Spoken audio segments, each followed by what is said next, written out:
कर्ज और धमकियों से टूटी जिंदगी। एक कमरे में 3 लोगों की मौत से मचा हड़कंप।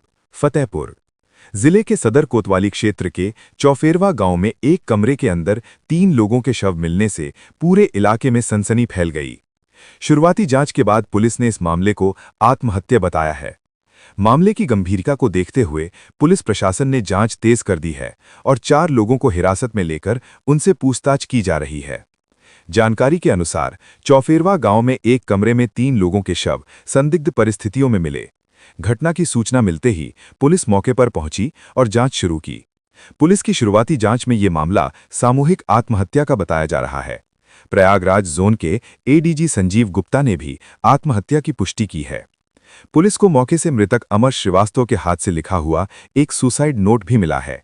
इस सुसाइड नोट में अमर श्रीवास्तव ने कर्ज के बोझ और कुछ लोगों द्वारा SC/ST एक्ट में फंसाने की धमकी दिए जाने की बात लिखी है। नोट में कथित तौर पर कुछ लोगों के नाम भी दर्ज बताए जा रहे हैं, जिनके आधार पर पुलिस जांच को आगे बढ़ा रही है। पुलिस ने सुसाइड नोट में दर्ज नामों के आधार पर 4 लोगों को हिरासत में लिया है और उनसे पूछताछ की जा रही है।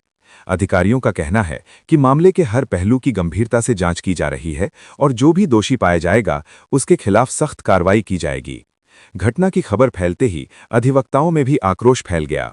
देर रात बड़ी संख्या में वकील सदर कोतवाली पहुंच गए और मामले में सख्त कार्रवाई की मांग करते हुए कोतवाली का घेराव किया।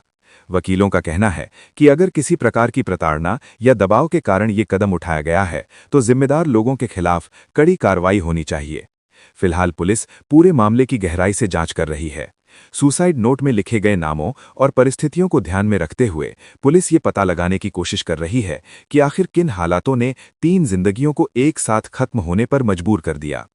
पुलिस अधिकारियों के अनुसार पोस्टमार्टम रिपोर्ट और आगे की जांच के बाद ही घटना की पूरी सच्चाई सामने आ सकेगी।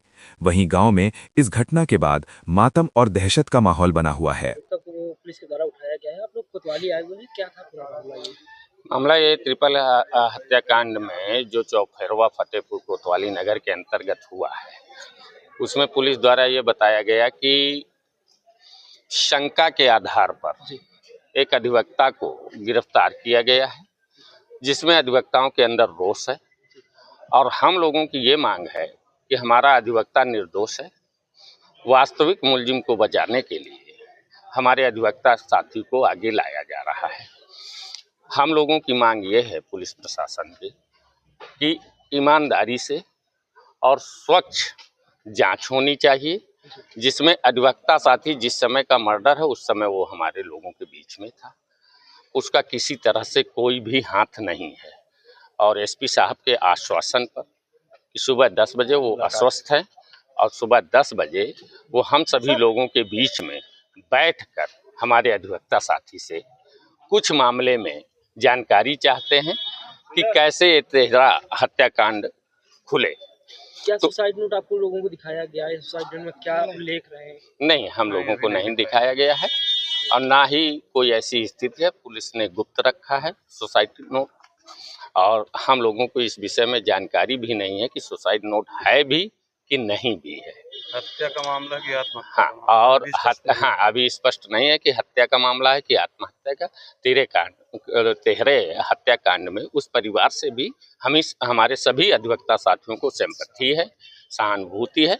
हम उस परिवार के साथ हैं इस कष्ट में और जांच में पुलिस प्रशासन का पूरा हम लोग सहयोग करेंगे और हम लोग ये चाहते हैं कि जो बेगुनाह हो उसे न फंसाया जाए।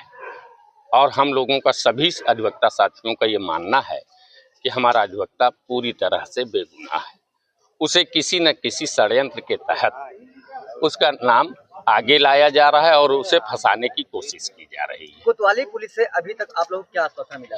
कोतवाली पुलिस ने ये कहा है कि जांच कर रहे हैं, उस जांच पर हम कुछ जानकारियां चाहते हैं, क्योंकि उस परिवार से ये लोग परिचित थे और परिचित लोगों से ही पूछताछ हम लोग कर रहे हैं और शायद कोई क्लू मिल जाए तो हम आगे मुलजिम तक पहुंच सकें। क्या परिचय है? मैं धर्मेंद्र मिश्रा एडवोकेट। हत्याकांड ने फतेहपुर जिले को हिलाकर रख दिया है, क्या कहेंगे इसमें? आप भी आए हुए हैं और आईजी साहब भी हैं। नहीं, सबसे पहले मैं ये कहना चाहूँगा कि ये हत्याकांड नहीं है और सारे सीनियर ऑफिसर्स, मैं और आईजी प्रयागराज रेंज यहाँ पर मौके पर मौजूद थे और मृतक सुशील श्रीवास्तव जो हैं, उनकी पत्नी सुशीला श्रीवास्तव, अमर श्रीवास्तव उनके बेटे और सुनील श्रीवास्तव उनका छोटा भाई, इन तीनों की लाश कमरे के अंदर मिली थी।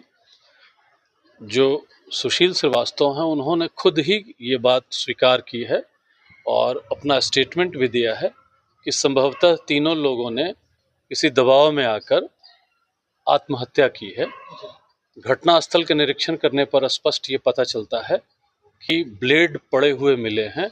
संभवतः ब्लेड से उन्होंने अपने हाथ और गले पे नस काट ली है और उसके पूर्व सल्फास के पैकेट मिला है और ग्लास में सल्फास घोला हुआ कुछ अवशेष बचे थे जिससे सल्फास की गंध आ रही थी। फॉरेंसिक यूनिट की टीम ने भी ये प्रथम दृष्टया बताया है कि संभवतः सल्फास पहले उन लोगों ने पिया है और उसके बाद उन्होंने ब्लेड काट ली है। फर्श पर खून पड़ा हुआ है, संघर्ष के निशान नहीं है। संघर्ष होता, कोई बाहरी व्यक्ति कुछ करता तो दीवारों पे बिस्तर पर खून के छींटे होते, वो नहीं थी। सबने मिलकर आपस में दबाव में आत्महत्या की है। गरीब कायस्थ परिवार हैं और शहर के बाहरी हिस्से में जो खेतों में मकान बनते हैं, एक कमरे का इनका घर है और लोहे के दरवाजे अंदर से बंद थे और सुशील श्रीवास्तव अपने पड़ोसियों की मदद से दरवाजे को तोड़कर अंदर गए हैं और वो लोग भी दुखी थे। कुछ पैसों के लेन देन का दबाव भी था, कुछ शरारती तत्व भी शामिल हैं, इन लोगों पर दबाव डाल रहे थे जिनके नाम उसमें लिखे हुए हैं। विवेचना में पता चलेगा कि उनकी क्या भूमिका थी और कहाँ तक उन्होंने दबाव डाला, क्या ब्लैकमेल किया, उसमें SC/ST एक्ट लगाने की भी धमकी दी गई है। कितनी सत्यता है ये विवेचना में आएगी। तो प्रथम दृष्टया हम लोगों को स्पष्ट है ये तीन लोगों ने, माँ, बेटे और उनका देवर, तीनों ने आत्महत्या की है, ऐसा प्रतीत हो रहा है। पोस्टमार्टम रिपोर्ट में और विसरा में रिपोर्ट और भी स्पष्ट आएगी और जांच के बाद स्पष्ट हो जाएगा कि मुख्य कारण क्या है। जो सुसाइड नोट पे दावे हैं उस पर क्या होगा, आगे जांच होगी? सुसाइड नोट में भी उठाए गए इस मामले पे, सुसाइड नोट नहीं, सुसाइड नोट में जिन लोगों के नाम है उनसे पूछताछ की गई है और आगे भी पूछताछ की जाएगी। उसमें पिताजी जो है मृतक अमर श्रीवास्तव के, उन्होंने भी सुसाइड नोट का हस्तलेख अपने बेटे के होने का बताया है।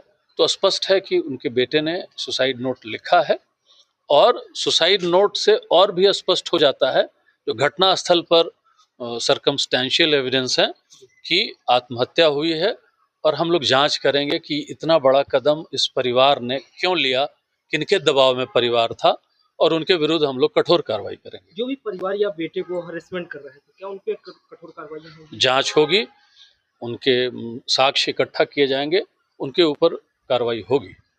शुक्रिया।